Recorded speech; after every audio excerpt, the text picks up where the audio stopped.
Hello, beautiful people. Welcome back to Global Happenings Today TV. Some days back, Nnamdi Kanu's lawyer, cried out to the whole world, to Nigerians, to Ipob family, Biafrans at large, Nigerians as a whole, over the maltreatment Nnamdi Kanu was receiving. The fact that, according to Kenyatta Kanu, he said for 21 times they took the blood of Nnamdi Kanu. For 21 times they did not give him his report, his result of those blood samples. And of course, Nnamdi Kanu was supposed to be given access to change of clothes, medical care, good food, of which he didn't get. Fast forward till now. Nnamdi Kanu have said to make his move. But before we go into the newspaper to find out exactly what he has under his sleeves, we'd like you to subscribe to our channel by clicking on the red subscribe button. Beside it, you see a bell notification icon. Please go ahead, click on it to get notified as soon as we update our channel on YouTube. Very quickly, the leader of the indigenous people of Biafra, Ipob, that's Nnamdi Kanu, has filed a fresh suit against the Attorney General of the Federation, that's AGF, and Minister of Justice, Abubakar Malami, Senior Advocate of Nigeria, SAN, and the Department of State Services, DSS. The pro-Biafran leader is currently standing trial for terrorism and treasonable felony. In a suit just filed today, Kanu is seeking an order of the Federal High Court in Abuja compelling the Nigerian Secret Police, DSS, to allow him access to food, medical care, and change of clothes as earlier granted by Justice Binta Nyako. The suit marked FHC/ABJ/CS 1585/2021 was instituted on behalf of the indigenous people of Biafran leader by Barrister Maxwell Chubuike Okpara, his attorney.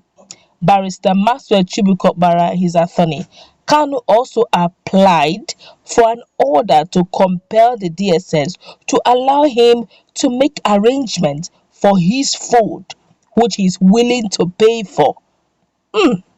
No date has been fixed for the hearing of this suit, but Justice Nyako had on December 2nd ordered the DSS to allow Nnamdi Kanu to practice his religion freely and enjoy comfort in detention. Nyako had also ordered the DSS to let Kanu interact freely with other inmates, have a change of clothing, and be given maximum comfort in their custody. Now, you now understand why these guys are doing what they are doing. Now, it's beginning to become a norm. Honestly, it's quite disheartening.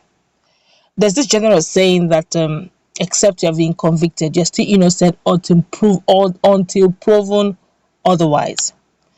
According to the indigenous people of Biafra media and publicity secretary, that's Powerful, said that they are using this psychological battering, to subdue, to break their leader, that's Nnamdi Kanu, into whatever. So he was now saying that they should, as Powerful now saying that they should either take Nnamdi Kanu out of that prison if they will not give him change of clothing and all that, and put him in either Kuje prison, or they should allow him access to some of these facilities. Come on.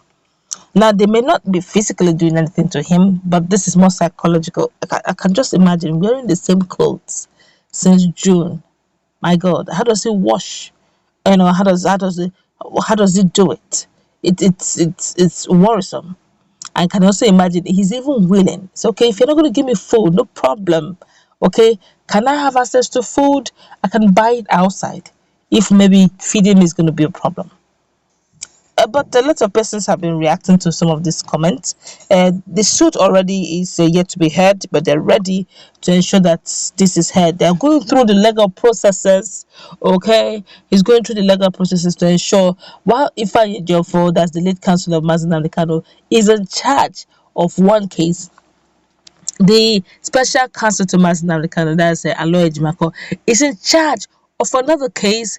Then Bruce Fein, who is the United States American attorney of Nnamdi Kanu and Ipob, is also in charge of another one is trying to get the international community's attention to what is going on, the drama unfolding in Nigeria concerning Nnamdi Kanu. And now this is about the fourth one now, which is being instituted by another person, Barrister Maxwell, and that's four running, simultaneously. I can still remember some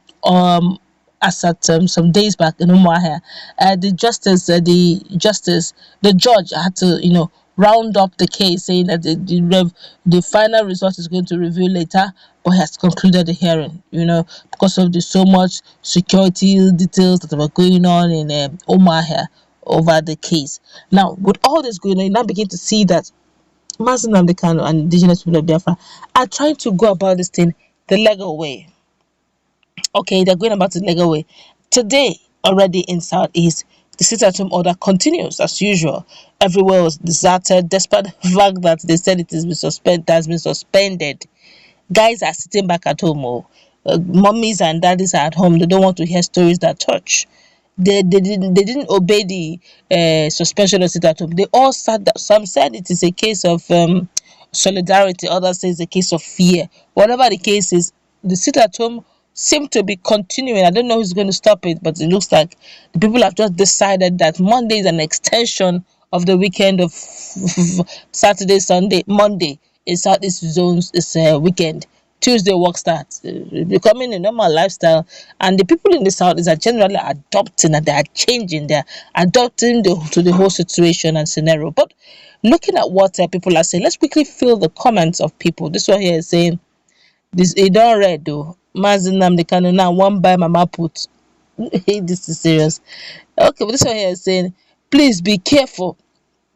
Let them not poison him by virtue of buying food or bringing food outside. But the case is not even being heard. He's only saying that if they do not want to, if they do not allow him access to good food, that they should just allow him buy his own food. He's going to, or bring his own food. He's going to pay for it. But the case has still not been heard, but it has been filed anyway. And this one here is saying, have you seen how these people are doing?